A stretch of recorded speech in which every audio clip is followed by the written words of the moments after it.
Hey everyone, and welcome. Today, we're jumping headfirst into Richard Sheridan's classic play from 1775, The Rivals. Now, this is what you call a comedy of manners. Basically, a play that makes fun of the fancy, over-the-top social rules of the 18th century rich. It's a brilliant mess of love, lies, and pure comedic chaos. So, let's get right into it.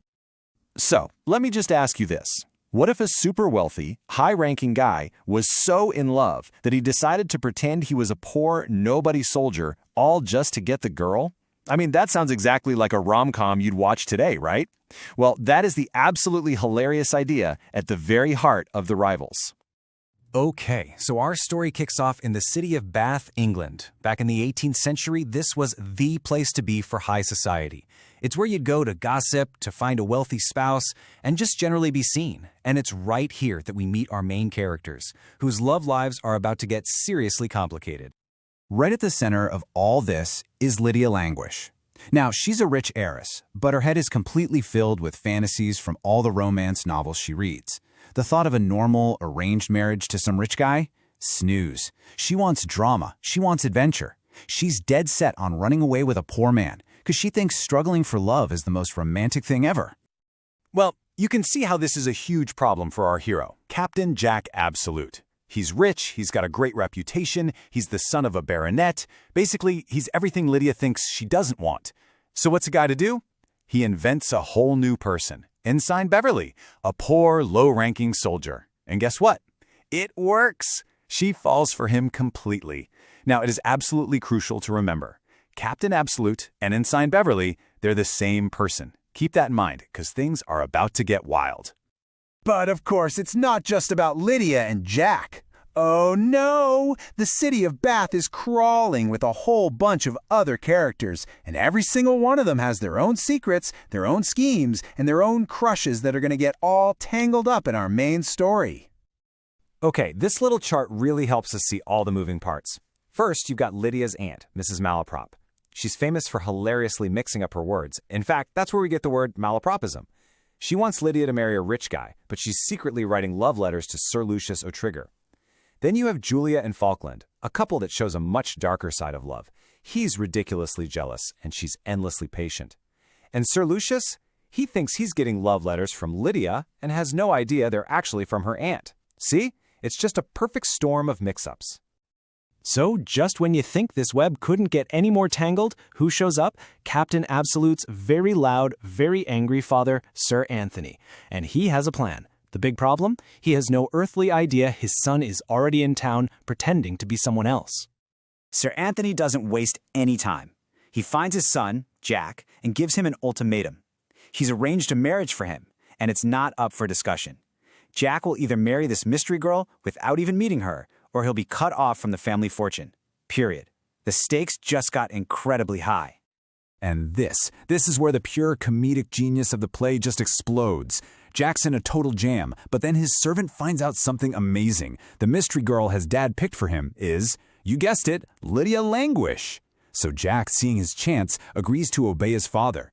But, and this is the best part, when he's introduced to Lydia as Captain Absolute, she sees the face of her poor Ensign Beverly and completely freaks out. She thinks he's some fake, an imposter trying to ruin her romantic escape plan. Okay, so at this point, pretty much every single character is working with the wrong information. That whole web of lies is starting to come apart at the seams, and all of these misunderstandings are heading towards one very dangerous conclusion: a duel. So remember Sir Lucius O'Trigger? He's still convinced he's wooing Lydia. When he hears that this Ensign Beverly character has her heart, he sees a rival who's insulted his honor. So naturally, he challenges this made-up soldier to a duel. He has absolutely no clue he's actually challenging the very real, very wealthy Captain Absolute. And, as if things weren't messy enough, the super insecure Falkland decides this is the perfect time to test his fiancée, Julia. He lies and tells her he's killed someone in a duel and has to escape the country, all just to see if she'll stick by him. It's a pretty harsh look at how jealousy can just poison love, and it adds yet another layer of drama to the pile. And then, the moment of truth. Lydia finally sees her beloved poor soldier standing right next to his father, Sir Anthony. And in that one instant, it all clicks. Her humble ensign Beverly is actually the rich, powerful Captain Jack Absolute she was trying to avoid all along. But wait! Even though Lydia knows the truth, you can't just call off a duel in the 18th century. Sir Lucius's challenge is still on the table, and Captain Absolute, to protect his honor, has to accept. The duel's going to happen. This all leads us to the big climax of the play. It's the grand finale, where every single character and all their tangled lies are about to crash into each other for one chaotic, hilarious showdown. So, picture this. We're at a place called King's Mead Fields. Captain Absolute and Sir Lucius show up, swords ready. But just as they're about to fight, Lydia and Julia come running in to stop them. And a few moments after that, Sir Anthony and Mrs. Malaprop show up too. Suddenly, everyone is in the same place at the same time, and there's absolutely nowhere left to hide.